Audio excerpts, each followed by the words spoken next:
Друзі, всім привіт з Мюнхена. Мюнхенська конференція безпеки завершує свою роботу. На ваших очах ще годину тому тут йшла конференція.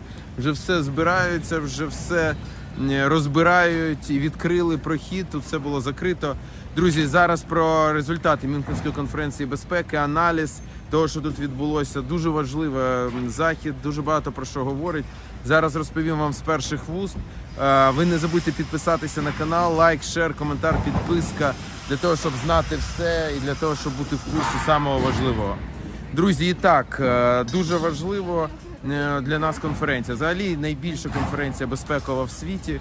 Лідери багатьох держав, віце-президентка США, велика делегація Сполучених Штатів, генеральний секретар Урсула фон дер Ляєн, НАТО Єнс Столтенберг, президентка Єврокомісії, ну і так далі, і так далі. Всі якби світові топи. Які висновки, друзі? Ну, висновків багато і вони різнопланові. Значить, перша, Америка і американська допомога. Тут, напевно, це була найбільша тема, всіх американців про це питали. Дивіться, друзі, як, в принципі, я і казав, там, 3 тижні тому, є моє відео, хто не дивився, подивіться. Я тоді давав оцінку і казав, що найближчим часом не буде пакету підтримки, як ви бачите, так і відбувається.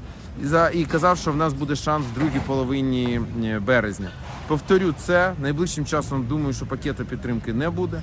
В другій половині березня в нас шанс є хороший шанс на зброю. І є дуже невеликі шанси, що буде фінансова підтримка. Оце реальність. Вони повністю занурені у власні вибори. Вони фактично тут, знаєте, як говорять американці, в нас всі спори до моря.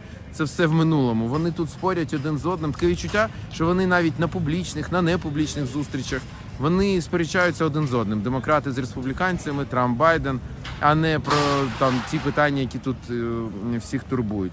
Треба це розуміти. Це для нас величезний виклик. Звичайно, треба працювати. Тут зустрічався з багатьма конгресменами.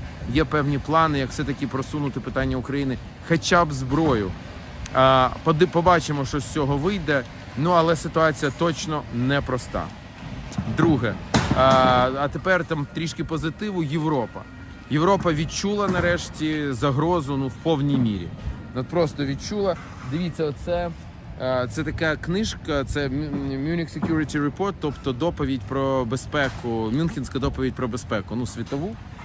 Бачите заголовок? Lose-lose і знак питання, тобто програш-програш. Ви відчуваєте настрій, Європа відчула небезпеку, відчула загрозу, яка є. Це добре, тому що, наприклад, Німеччина – це такий, знаєте, промінь надії. Хоча дуже якось повільно запускається ця машина, але все-таки вона запускається, друзі. І це є важливо, і це, безумовно, треба далі підштовхувати. Але все-таки Німеччина – це дуже потужна країна, і вона починає ці процеси штовхати. Взагалі в європейців є чітке відчуття. Дуже тут була цікава панель прем'єрки Естонії Кая Калас. Вона, говорить, там був американський сенатор Рікетс, я з ним, до речі, там теж посперечався стосовно підтримки України, він один з тих, хто не голосував. Так от вона йому говорить, він там почав казати, Польща, Балтика, вона каже, нема двох сортів країн НАТО. Тобто, ви маєте всіх нас захищати? Тобто вони відчувають, грубо кажучи, якщо Америка кине Україну, то чому її не кинути Естонію? Латвію, Литву, Польщу. Серйозне питання. Так. І Німеччина це відчула, і є в цьому напрямку зрушення, це добре. Однак, ще раз кажу, повільні. От в ключовому для нас питанні членства в НАТО, і яке, в принципі, буде в основному вирішуватися Сполученими Штатами і Німеччиною. От я мав можливість поставити питання Олафу Шольцу. До речі, єдине питання, яке йому дали поставити, було моє саме про НАТО. Подивіться моє питання і послухайте його відповідь. Alexei Goncharenko, member of the Parliament of Ukraine. Dear Chancellor, the question about NATO. Having Ukraine as a buffer doesn't work. Putin showed it to everybody. So Ukraine should become member of NATO. Will Germany support it on Washington summit? And please don't answer that we will think about it after the war, because in Putin's language it means don't stop the war, don't stop it, destroy Ukraine now. So please, we need this decision as soon as possible. Thank you very much. Thank you for your question, and I will just say to you what I said to all the Ukrainians so courageous in defending their own country. We are really impressed by the way the Ukrainian soldiers are doing their activities and the way how they defend their own country. I'm sure that Putin did not expect this to happen. And he was so sure that he will be successful to conquer the whole country in 2 or 4 weeks, something like this. And so he failed with his strategy. We should never get this. In the beginning of my speech, I said, for this reason, the Ukraine was able to get back 2/3 of the conquered territory, and this is a success of Ukraine and of our solidarity, and not a success of Russia that failed with its attempts. In the question of NATO, I think we are very clear. We have the decisions we made in Vilnius. They are a clear statement about the way how we will handle things. And it makes no sense to go more to the details, but just say we put these words down sincerely, which we mean what we said there. So you can count on this, and this is something which I think is the message which is important here. Ну, от така історія. Друзі, треба нагадувати їм всім, треба казати, і в тому числі, що Україна і віддала свою ядерну зброю, і всі ці речі, це дуже важливо. Я от про членство в НАТО, і чому вам важливо членство в НАТО? Ми ж протистоїмо ядерній державі. Послухайте моє питання Ентоні Блінкену, яке я йому поставив, в якому я говорю про те, що в нас нема, або ми маємо стати членом НАТО, де є ядерна зброя, або ми маємо відновити власну ядерну зброю. Послухайте. Secretary Blinken, you said those who are not at the table are in the menu. Ukraine was at the table in Budapest when we voluntarily gave up our nuclear weaponry. Now we are in the menu. So the question is, what is the way for us? We are confronted with a nuclear power. Either we will become member of NATO, alliance with a nuclear power, or we should restore our nuclear status. I don't see any other option. What option do you prefer, and what you will answer on this? Thank you very much. I'll say just very quickly on Ukraine. I think you've heard throughout this conference, including by the fact that we have an extraordinary delegation from the United States Congress here, Republicans, Democrats, Senate, House, that there is enduring support for Ukraine, and that's not just from the United States. It's from country after country in Europe and well beyond, for a whole variety of reasons, starting, of course, with the aggression that the Ukrainians have suffered, but also because that aggression has gone to the very principles at the heart of the international system that each of us has a stake in preserving, and that's not going away. So there's a tremendous determination on the part of dozens of countries to do 2 things. First, to make sure that Ukraine has what it needs to deal in the immediate with the ongoing Russian aggression, but second, to put Ukraine on a path where increasingly, in the months and years to come, it's able to stand strongly on its own 2 feet, militarily, economically, and democratically. That is the strongest possible rebuke to Putin.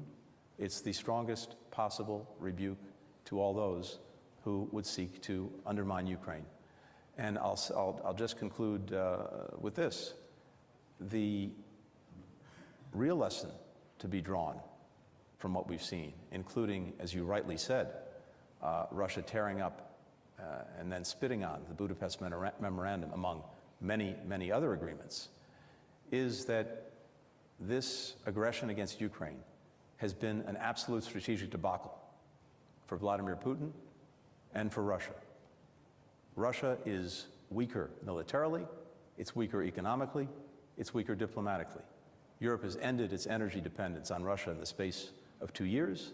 Ukrainians are more united than they've ever been, including against Russia, which was not the case, certainly in 2014. Not desirable, but it's a result of Russia's actions, and certainly since 2022.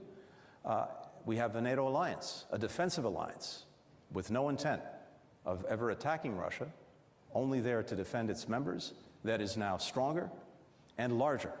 All of this a result of actions that Russia has taken, precipitating the very things it said it wanted to prevent. So I think as those lessons are digested, not to mention the horrific losses that Russia has suffered as a result of Vladimir Putin throwing its young men into a meat grinder of his own making, a solidarity that is important not just for Ukraine, but for all of us. The stakes couldn't be higher. So my belief, again, listening to everyone here over the last couple of days, talking to our members of Congress who are with us, is that not only is that support there, it will be sustained, and Ukraine will succeed. Ну, як ви бачите, я ставив ці питання дуже жорстко, а від відповіді він пішов. Однак все одно дуже важливо ці питання підіймати, це дуже потрібно, це дуже важливо, щоб вони звучали. Ті питання, які я підіймав, а я ставив питання тут багатьом, публічно, не публічно. Публічно вони отримували оплески від аудиторії. Це означає, що інтелектуальна еліта світу, вона відчуває нашу правоту. І це також тиск на тих, хто приймає рішення. Тож треба нам тиснути далі. Хочу подякувати окремо українцям Німеччини і Мюнхена, які зібрались тут на мітинг. Це дуже важливо. Вони нагадали, що про необхідність підтримки Україні. І я, звичайно, теж знайшов час для того, щоб прийти і виступити там, і звернутися до наших. Слава Україні! Героям слава! Друзі, перше я хочу подякувати всім нашим німецьким друзям. Liebe Freunde, Damen und Herren, danke! Danke! Danke! Danke! Danke! Danke! Danke, Deutschland! Дякуємо вам за те, що ви допомагаєте, приймаєте, за те, що ви сьогодні з нами. Друзі, ну от, в принципі, головне, є в повітрі запах війни, європейці відчули небезпеку, вони розкочегарюють цей механізм, але зараз будуть дуже непрості місяці для України. Нам треба триматися, нам треба відповідно сприймати стратегію, яка враховує це, тому що найближчими місяцями, друзі, все буде складно, тому що з допомогою зовнішньою в нас є, а військову допомогу від США замінити ніхто не може. Тут є серйозні проблеми і дуже великі виклики. Україні треба готуватися. Я би такі висновки. Знаєте, в короткостроковій перспективі час, на жаль, зараз грає на Путіна. І нам треба цей момент пережити. Він окремо послав всім тут послання, вбивши Навального в день початку конференції. Для України нічого нового, а от для Заходу він проявив, знаєте, в них ще витір ноги.